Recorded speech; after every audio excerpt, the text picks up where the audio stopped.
Hi friends, welcome to meet Guruji channel. आज हम लोग अपनी बेसिक कंप्यूटर कॉन्सेप्ट की क्लासेस को स्टार्ट करेंगे, ठीक है ना। तो आइए चलते हैं, हम अपनी कंप्यूटर की क्लास को स्टार्ट करेंगे। स्टार्ट करने से पहले मैं आपको ये बता दूं कि कंप्यूटर के जो भी इंपॉर्टेंट फैक्ट्स एंड फिगर्स हैं उनको मैंने स्लाइड में एक्सप्लेन कर रखा है, और जो भी ऐसे महत्वपूर्ण तथ्य होंगे मैं उनको भी आपको डिस्क्राइब करता हुआ चलूँगा।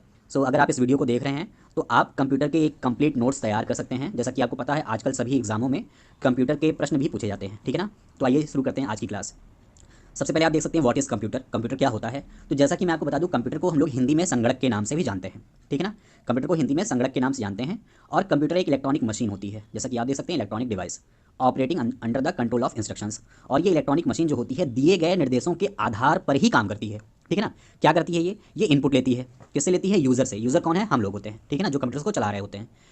और इसके बाद ये इनपुट को प्रोसेस करती है, और प्रोसेस करने के बाद प्रोड्यूस करती है इन्फॉर्मेशन, जिसको ही हम लोग आउटपुट कहते हैं, ठीक है ना। तो आप इसको किसी भी चीज़ से कंपेयर कर सकते हैं। जैसे कि आप देखते हैं कि कोई भी मशीन होती है तो वो क्या करती है? इनपुट लेती है, मतलब उसको चलाने के लिए आपको पता होगा तेल पानी कुछ भी चाहिए होता है, ठीक है ना। तो ठीक उसी तरीके से कंप्यूटर को डेटा चाहिए होता है, रॉ डेटा, ठीक है ना। इनपुट के थ्रू रॉ डेटा चाहिए होता है। अब इस रॉ डेटा को प्रोसेस करती है किसके आधार पर? निर्देशों के आधार पर, इंस्ट्रक्शंस के आधार पर, ठीक है ना। और इसके बाद यूजफुल इन्फॉर्मेशन में कन्वर्ट कर देती है, ठीक है। आप सभी को ये भी पता होना चाहिए कि कंप्यूटर जो है आपका, ठीक है, उसके जो सीपीयू होता है, CPU means central processing unit, उसे कंप्यूटर का मस्तिष्क भी कहा जाता है। जैसे ह्यूमन बींग के पास अपना मस्तिष्क होता है, सोचने और समझने की ताकत होती है, इसी तरीके से कंप्यूटर का जो सीपीयू होता है उसे ही हम क्या कहते हैं? कंप्यूटर का ब्रेन भी कहते हैं। CPU is the brain of the computer system. आगे चलते हैं स्लाइड की ओर। ऐसे आप देख सकते हैं what does a computer do, एक कंप्यूटर क्या क्या काम करता है। जैसा कि आप देख सकते हैं input devices, process, output, storage. ये आपकी क्या क्या काम है? इनपुट लेता है, उसको प्रोसेस करता है, आउटपुट में कन्वर्ट करता है। स्टोरेज मीन्स क्या होता है कि किसी भी यूजफुल इन्फॉर्मेशन को जो कि आउटपुट के बाद प्रोड्यूस होती है, किसी भी रिजल्ट को अपनी मेमोरी में स्टोर करने का काम भी करता है कंप्यूटर, ठीक है। आप एक फिगर के थ्रू देख सकते हैं कि इनपुट डिवाइसेस होती हैं। इनपुट डिवाइसेस कौन कौन सी होती है, चलिए मैं आपको बताता हूँ। इनपुट डिवाइसेस जैसे आपने देख रखा है, कीबोर्ड आपका होगा, माउस होगा, ये सारी आपकी इनपुट डिवाइसेस हैं जो कि कनेक्ट होती हैं किससे? सीपीयू से कनेक्ट होती हैं, ठीक है ना। एंड प्रोसेसर मैंने आपको बता दिया कि सीपीयू के अंदर क्या होता है, एक प्रोसेसर होता है। जैसा कि आप देख सकते हैं कि CPU means control processing unit, ठीक है ना, जिसे कंप्यूटर का ब्रेन भी कहा जाता है। तो सीपीयू के अंदर 3 पार्ट्स होते हैं, जैसा कि आप देख सकते हैं। पहला कंट्रोल यूनिट होता है। कंट्रोल यूनिट का काम क्या होता है? कंट्रोल यूनिट का काम ये होता है कि जो भी इनपुट डिवाइसेस या आउटपुट डिवाइसेस अटैच होती हैं कंप्यूटर से, उन सभी के फंक्शंस पर, उनके ऑपरेशंस पर कंट्रोल करना होता है, ठीक है ना। आइए चलते बात करते हैं सीपीयू के सेकंड पार्ट के बारे में। सीपीयू का सेकंड पार्ट, जैसा कि आप प्रोसेसर में देख सकते हैं, एएलयू लिखा हुआ है। एलयू मीन्स क्या होता है? Arithmetic logic unit. Arithmetic logic unit का काम क्या होता है दोस्तों? जैसा कि आपको पता है कि जैसे ही हमसे कोई प्रश्न पूछा जाता है, मैथमेटिकल क्वेश्चंस पूछे जाते हैं, या कुछ भी ऐड करने को या सब्ट्रैक्ट करने को हमें नंबर दिया जाता है, तुरंत हम अपने दिमाग में कैलकुलेशन स्टार्ट कर देते हैं, ठीक है। सेम उसी तरह आपको पता होगा कि जब भी हम कंप्यूटर को कोई भी मैथमेटिकल ऑपरेशन प्रोवाइड करते हैं, कंप्यूटर के अंदर जो एएलयू होता है, अर्थमेटिक लॉजिक यूनिट, ये एडिशन, सब्ट्रैक्शन, डिवीजन, मल्टीप्लिकेशन सारे ऑपरेशन को इजीली परफॉर्म कर सकता है। सो आप कह सकते हैं कैलकुलेशन करने के लिए काम आता है, ठीक है ना। थर्ड जो सीपीयू का पार्ट होता है उसको हम एमयू के नाम से जानते हैं। अब एमयू का मतलब क्या होता है? एमयू का मतलब जो होता है that is called memory unit, ठीक है ना। मेमोरी यूनिट में क्या होता है? मेमोरी यूनिट में मैं बताऊँ आपको, बहुत छोटे छोटे रजिस्टर्स होते हैं जो कि डेटा इन्फॉर्मेशन को स्टोर करने के काम में आते हैं, ठीक है ना। तो इस तरीके से प्रोसेसर और मेमोरी को मैंने डिफाइन कर दिया। इनपुट डिवाइसेस मैं आपको बता चुका हूँ, जैसे कि आपका कीबोर्ड हो गया, जैसे कि आपका माउस हो गया। आउटपुट डिवाइसेस जैसे कि आपका प्रिंटर हो गया, ठीक है ना, आपका मॉनिटर हो गया, ये सारे आपके आउटपुट डिवाइसेस होते हैं। स्टोरेज डिवाइसेस क्या होती हैं? जी हाँ, स्टोरेज डिवाइसेस के बारे में आपको मैं बताने वाला हूँ, ठीक है। सबसे पहले आप इनपुट डिवाइसेस जो मैंने आपको बता दिया, आप इसको देख सकते हैं। ये एक हार्डवेयर कंपोनेंट होता है जो जिसके थ्रू हम लोग डेटा को, प्रोग्राम्स को, कमांड को एंटर कर सकते हैं। एग्जांपल मैंने आपको बता दिया, कीबोर्ड हो गया, माउस हो गया, और भी बहुत सारे डिवाइसेस होते हैं। आउटपुट डिवाइसेस की बात करते हैं। Output devices make the information resulting from the processing available for use. मतलब इन्फॉर्मेशन को प्रोसेस, जब भी जो हमारा जो डेटा, रॉ डेटा होता है, प्रोसेस हो जाता है, प्रोसेस होने के बाद जो भी हमको मिलता है वो हमारी आउटपुट होती है, ठीक है। तो जो भी इन आउटपुट को शो करता है वो आउटपुट डिवाइसेस होती हैं। आउटपुट डिवाइसेस के एग्जांपल आप देख सकते हैं प्रिंटर। अब प्रिंटर में भी क्या होते हैं? 2 टाइप के प्रिंटर होते हैं, एक इम्पैक्ट प्रिंटर होता है, नॉन इम्पैक्ट प्रिंटर होता है। इम्पैक्ट और नॉन इम्पैक्ट प्रिंटर क्या होता है मैं आपको थोड़ा सा डिस्क्रिप्शन में बता देता हूँ। इम्पैक्ट प्रिंटर का मतलब क्या होता है कि जिसमें प्रिंटर हेड और पेज के बीच में स्ट्राइक होता है दोस्तों, उसे ही हम लोग इम्पैक्ट प्रिंटर कहते हैं। इसके बहुत सारे एग्जांपल हैं। नॉन इम्पैक्ट प्रिंटर का मतलब जिसमें प्रिंटर हेड में और कागज़ के बीच में कोई भी स्ट्राइक नहीं होता है, उसको हम लोग नॉन इम्पैक्ट प्रिंटर कहते हैं, ठीक है ना। फ़ोटो एक अलग चीज़ हो गई, ठीक है ना। फ़ोटो किस लिए दिया गया है? फ़ोटो दिया गया है एक प्रिंटर के थ्रू आप फ़ोटो को क्या कर सकते हैं? प्रिंट कर सकते हैं। अब हम बात करते हैं डिस्प्ले डिवाइसेस के बारे में। डिस्प्ले डिवाइसेस का मतलब मैंने आपको एग्जांपल बताया था प्रिंटर और मॉनिटर। तो मॉनिटर ही हमारी एक डिस्प्ले डिवाइस होती है।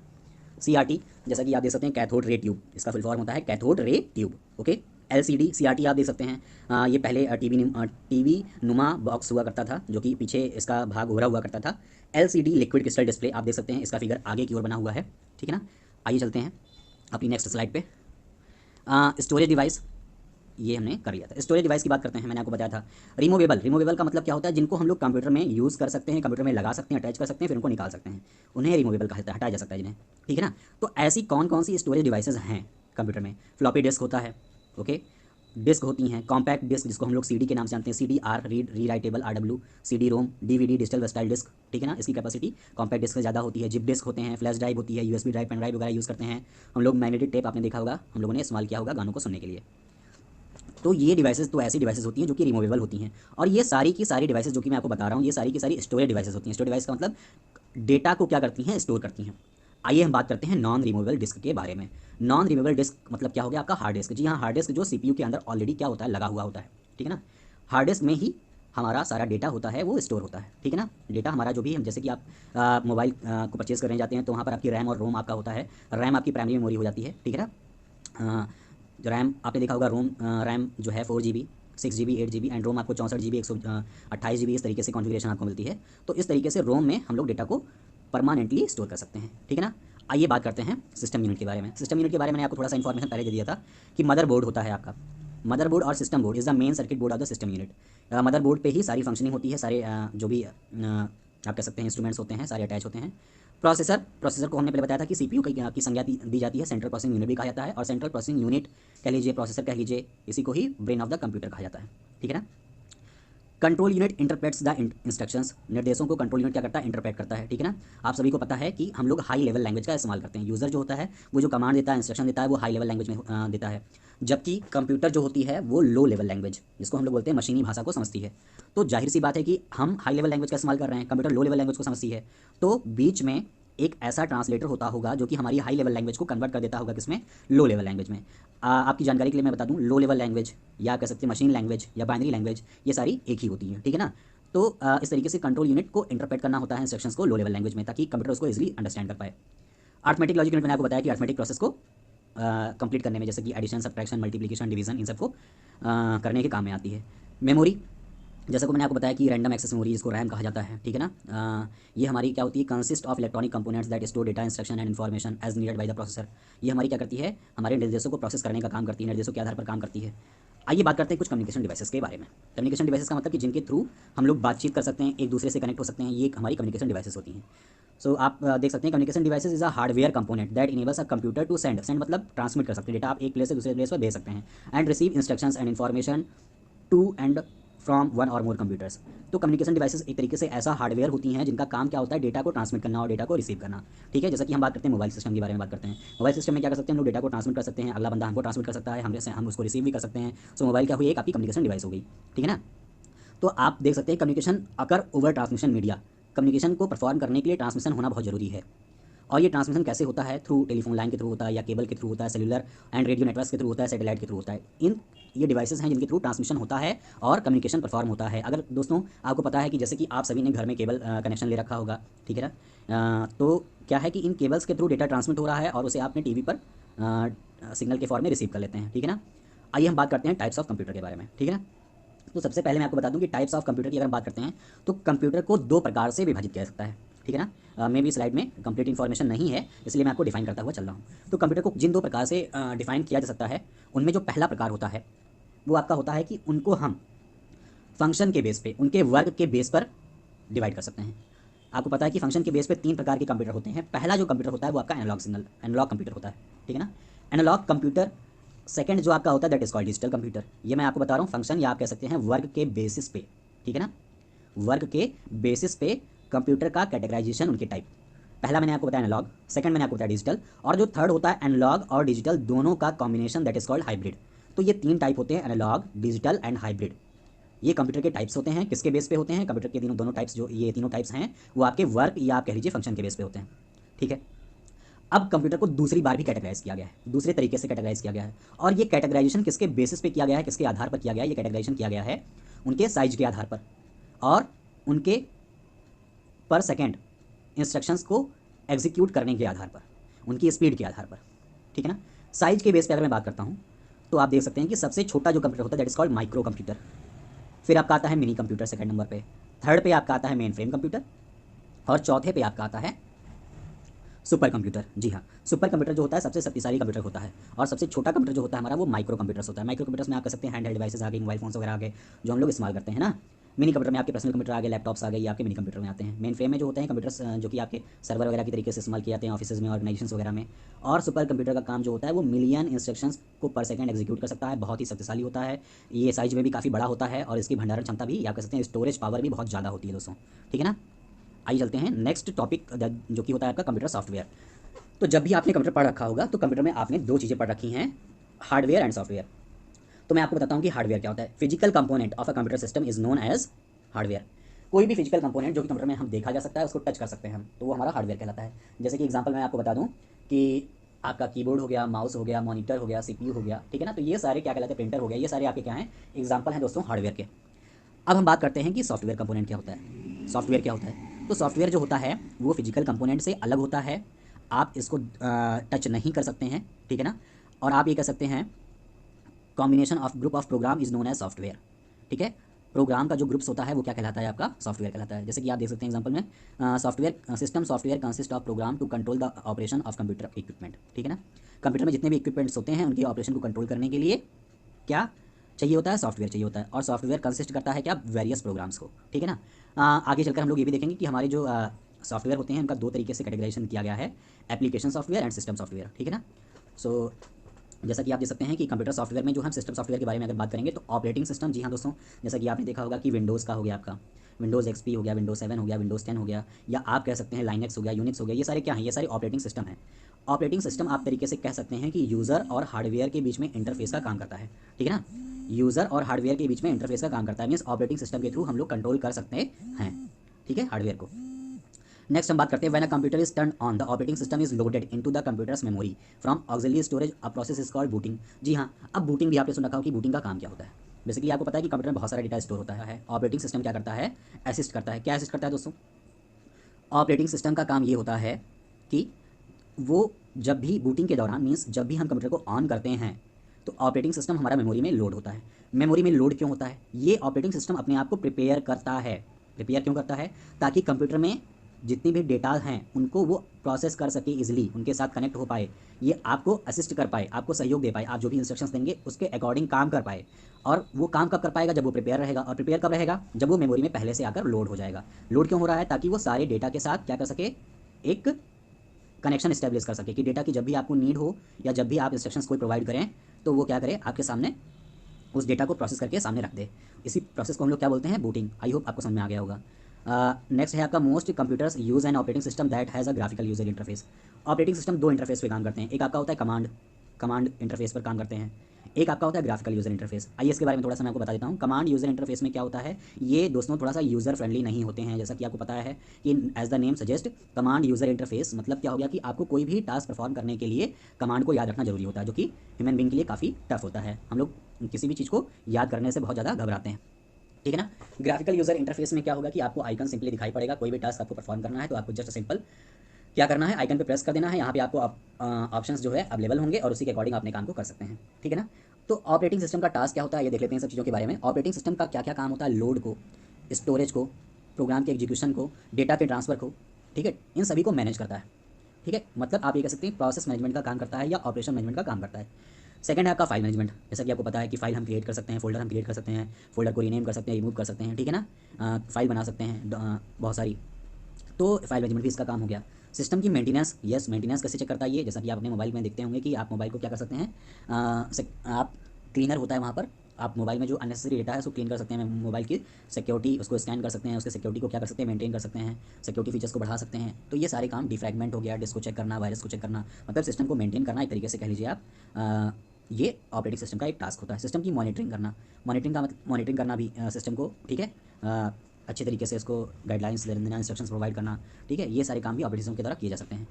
एप्लीकेशन सॉफ्टवेयर मैंने आपको बताया था कि सॉफ्टवेयर का कैटेगराइजेशन दो तरीके से होता है, एक एप्लीकेशन सॉफ्टवेयर और एक सिस्टम सॉफ्टवेयर। तो सिस्टम सॉफ्टवेयर मैं आपको डिफाइन कर चुका हूँ। अब बात करते हैं एप्लीकेशन सॉफ्टवेयर के बारे में। ये एक स्पेशल टाइप के सॉफ्टवेयर होते हैं जिससे हम कुछ पर्टिकुलर टास्क को परफॉर्म कर सकते हैं। जैसे वर्ड प्रोसेसिंग, आपको पता है कि MS वर्ड पर हम लोग क्या कर सकते हैं, डॉक्यूमेंट क्रिएट कर सकते हैं, स्प्रेडशीट, प्रेजेंटेशन, ग्राफिक्स, PPT वगैरह क्रिएट कर सकते हैं, स्प्रेडशीट कर सकते हैं, बैलेंस वगैरह बनाने के लिए डेटाबेस MS एक्सेस का इस्तेमाल कर सकते हैं। यहाँ पे हम कॉन्टैक्ट मैनेजमेंट कर सकते हैं जी, अपने कॉन्टैक्ट्स जो हमारे मोबाइल में है इनको स्टोर किया जा सकता है, ठीक है ना, डेटाबेस के फॉर्म में।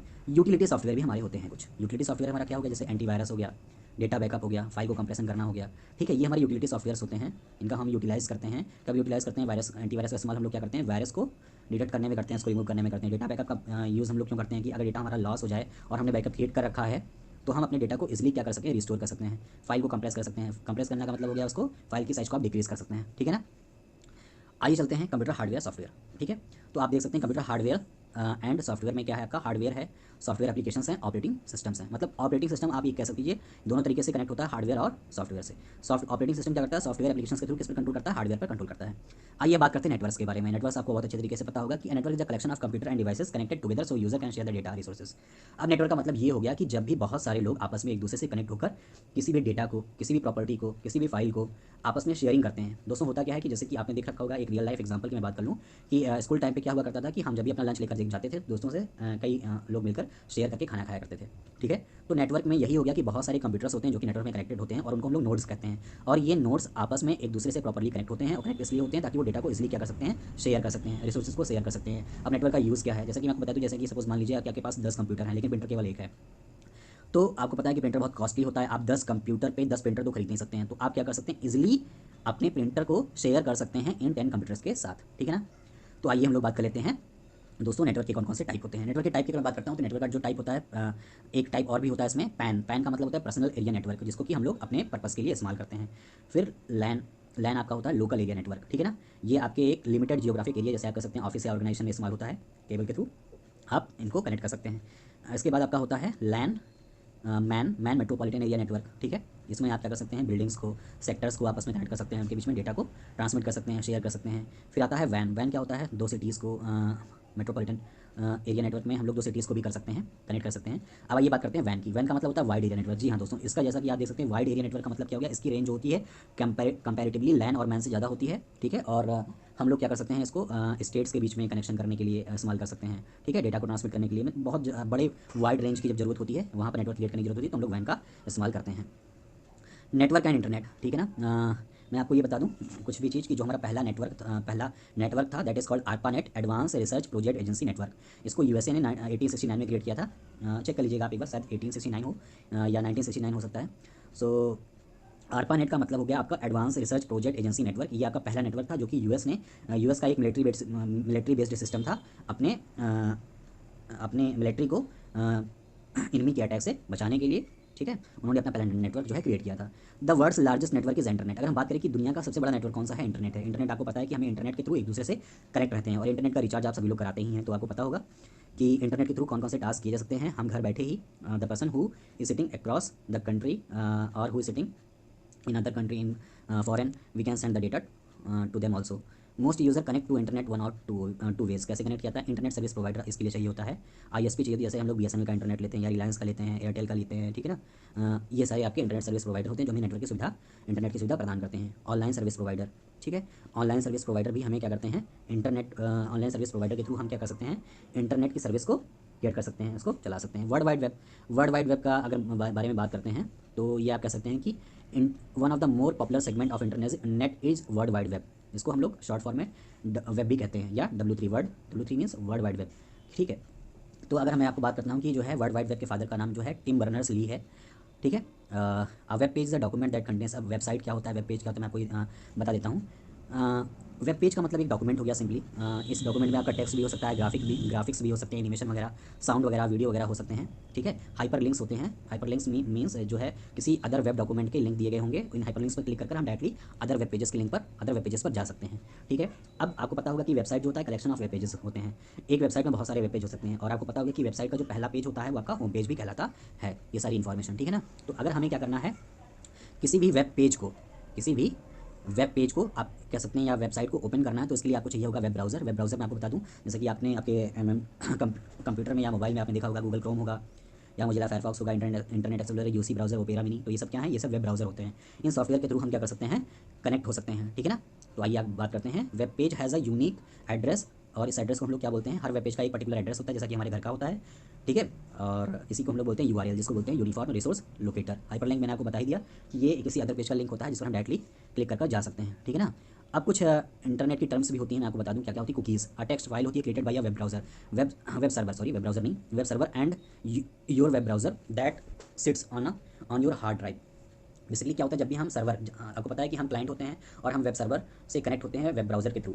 तो कुकीज़ जो होती है टेक्स्ट फाइल होती है कि हमारा कनेक्शन कब इस्टेब्लिश हुआ, हमने क्या क्या सर्च किया, ठीक है ना। हर एक चीज़ की इन्फॉर्मेशन जो होती है इसमें प्रोवाइड होती है। सर्च इंजन आपको पता है, जैसे कि आपने देखा होगा गूगल हो गया, बिंग हो गया, एमएसएन हो गया, याहू हो गया, ये हमारे सर्च इंजन होते हैं जो कि एक बहुत बड़े डेटाबेस को कंटेन करते हैं और बहुत सारे वेब पेजेस होते हैं इसमें, बहुत सारी वेबसाइट्स होती हैं और ये सारी वेबसाइट्स या वेब पेजेस इन्फॉर्मेशन से लोडेड होती हैं। और ये सर्च इंजन हमें अकॉर्डिंग टू योर विश जो भी आप इन्फॉर्मेशन चाहेंगे सर्च इंजन में पुट करेंगे और ये आपके रिक्वेस्ट के अकॉर्डिंग आपको रिस्पॉन्स कर देंगी, ठीक है ना। इलेक्ट्रॉनिक कॉमर्स आपको पता है, जैसा कि आजकल आपको बहुत आप प्रैक्टिकली उसको यूज़ कर रहे हैं, अमेजॉन को, फ्लिपकार्ट को, स्नैपडील को, ठीक है। तो ये हम लोग क्या करते हैं, इलेक्ट्रॉनिक कॉमर्स है जिसमें हम लोग क्या करते हैं, किसी भी चीज़ को ऑनलाइन खरीद रहे हैं, ऑनलाइन बेच रहे हैं ना।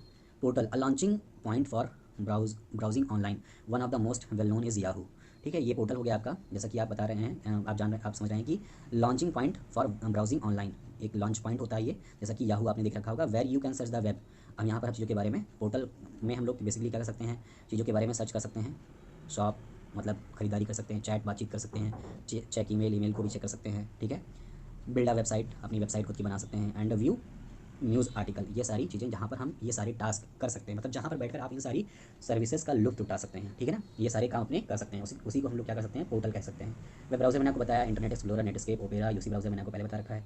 यूआरएल आपको पता है क्या होता है इसमें, जैसे कि आपने कोई एड्रेस ले लीजिए आप, HTTP www.world-wide-web-yahoo.com ने लिख रखा है, तो आपको ये पता है जो याहू है, ठीक है। यूआरएल को हम लोग बेसिकली दो पार्ट्स में डिवाइड कर सकते हैं। एक आपका हो गया www, वो आपकी साइट होगी याहू, ठीक है, .com लगा हुआ है। तो सबसे पहले हम बात करते हैं HTTP क्या होता है। ये आपका एक प्रोटोकॉल होता है। प्रोटोकॉल क्या होता है बेसिकली दोस्तों, जैसे कि मैं आपके साथ कम्युनिकेट कर रहा हूँ और आप मेरी बातों को समझ रहे हैं। कम्युनिकेट करने के लिए मैं एक इंटरफेस यूज़ कर रहा हूँ, जो कि लैंग्वेज है मेरा, हिंदी लैंग्वेज या इंग्लिश लैंग्वेज। सो प्रोटोकॉल का मतलब क्या है कि जब भी क्लाइंट जो है सर्वर से कम्युनिकेट करता है तो वहाँ पर एक इंटरफेस चाहिए होता है, एक लैंग्वेज चाहिए होती है जिसमें कि वो सर्वर से अपनी बात को कह सके, और इसी चीज़ को हम लोग प्रोटोकॉल कहते हैं, ठीक है ना। और आप देख सकते हैं याहू.com जो है आपका ये डोमेन होता है, ठीक है। डॉट कॉम जो होता है कमर्शियल के लिए इस्तेमाल किया जाता है, .edu एजुकेशन के लिए, .gov गवर्नमेंट के लिए। तो इस तरीके से, ठीक है। कॉमन एप्लीकेशन क्या होती है इंटरनेट की, आपको ईमेल आप कर सकते हैं, शॉपिंग कर सकते हैं, आप मीटिंग कर सकते हैं, वीडियो कॉन्फ्रेंसिंग कर सकते हैं, ठीक है ना। ये सारी चीज़ें आप कर सकते हैं। अगला हम बात करते हैं इलेक्ट्रॉनिक कॉमर्स की। अगर बात कर लें, when you are conduct business activities online, जब भी हम ऑनलाइन बिजनेस कर रहे होते हैं तो इसका मतलब क्या कर रहे हैं हम लोग, ई कॉमर्स कर रहे हैं। ई कॉमर्स को ही इलेक्ट्रॉनिक कॉमर्स कहा जाता है। अब इसको कई तरीके से कैटेगराइज किया गया दोस्तों। B2C means business to consumer, ठीक है ना। Involves the sale of goods to the general public, इसमें क्या होता है कि हम लोग जनरल पब्लिक को चीज़ों को बेचते हैं। कंज्यूमर टू कंज्यूमर, यहाँ पर क्या होता है कि कंज्यूमर डायरेक्टली बाई और सेल कर सकता है अगले कंज्यूमर से। बिजनेस टू बिजनेस, यहाँ पर दो ऑर्गेनाइजेशंस गुड्स और सर्विसेज प्रोवाइड कर सकती हैं एक दूसरे को, ठीक है। तो इसी के साथ अपना लेक्चर समाप्त होता है। Thank you very much.